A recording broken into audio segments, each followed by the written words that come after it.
Sports are activities where you can find yourself in competition consistently. And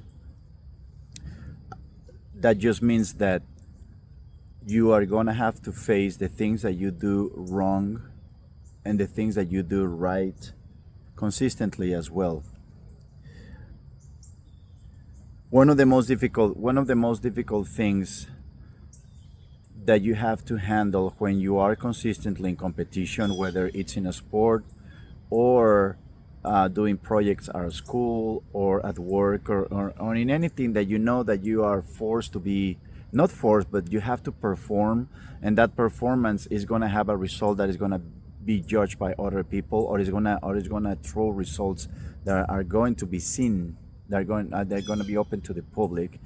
One of the most difficult things of that is learning to control your emotions, because you know, or it's easy to think that you are going to be judged many times in a wrong way by people that don't even know you. Just it's simply people that they have access to your results, they can see them, and they're gonna they based on your results, they're gonna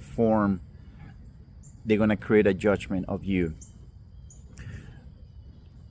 One of the things that you really want to pay attention, if you find yourself in the situation where a lot of people is going to see you and going to be paying attention to your results, which nowadays happens pretty much in anything.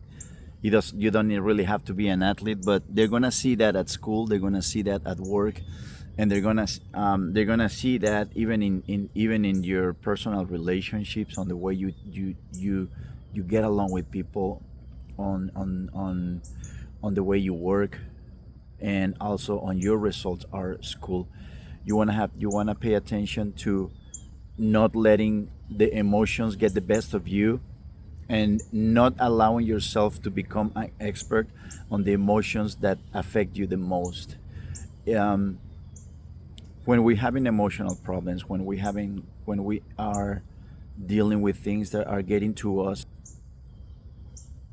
it's easy to lose control and sometimes doubt ourselves, even even when you know that you are capable of performing things at a very high level, but the fact that you know that other people are going to be judging you, and or other people can already be criticizing you, and we are not used to criticism, that can make us doubt ourselves, even when we believe that our self-belief and our confidence is pretty good and is pretty high.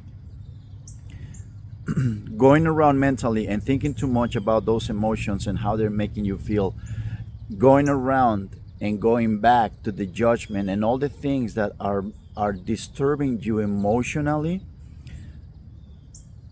doesn't help, but instead that's what creates expertise in you, becoming an expert, going back to the emotions that don't help you, and becoming really good at going back to that situation, to that position, to that place where you feel that you are not yourself anymore. Sometimes we can get to the point where we feel like, I lost myself because I doubt myself.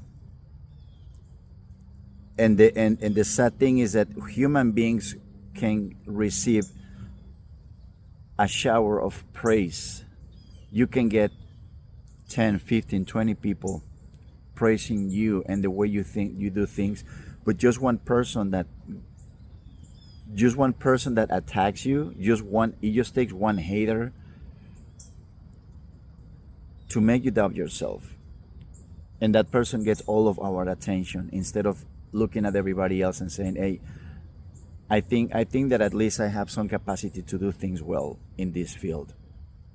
That's when you have to have that self-awareness and have the capacity to say, I'm going back to the thing that is destroying me. I'm going back to that thing that is destructive. It's destructive criticism that is not bringing anything good to me, but just making me doubt myself, and in consequence, it's going to affect the way I perform in the future.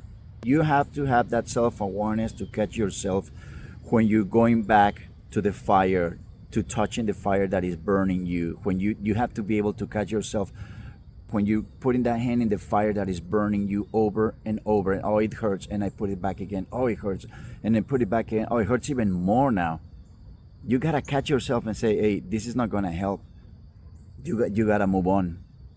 You're trying to build an image of yourself, and when you are going, and when your mind is losing the focus and going back to where criticism that many times doesn't even have any fundamentals. It could be criticism from something that person just dislikes you, even if they don't know you, and you're allowing them, you're giving them the power to rule over your mind. Ignoring criticism, ignoring haters is one of the most difficult things for any person. But it's important that you are still the person that rules in your world, in your universe, in your mind. And you have to understand that any time and every time that you give way too much importance to what people tell you when they attack you, it's something that is just going to bring you back. It's instead of moving 3 steps forward, you're moving 6 steps backwards. You have to learn to listen to them and say, okay, I'm going to try to learn from this. If there is something that I can learn from this, I'll get it, and I'm going to let it go. And I'm going to try, even though it's impossible, but I'm going to try to keep my emotions aside as much as possible, and just keep focusing on the parts that I can improve, what I can get out of it, learn from it, improve, and then move on. So just pay attention if you are the kind of person that keeps putting your hand back in that fire and hurting yourself and becoming an expert at the things that destroy you. If we don't catch that kind of situation on time, it can destroy your life. That's how important it is. I hope it helps, and I'll see you next time. Thank you.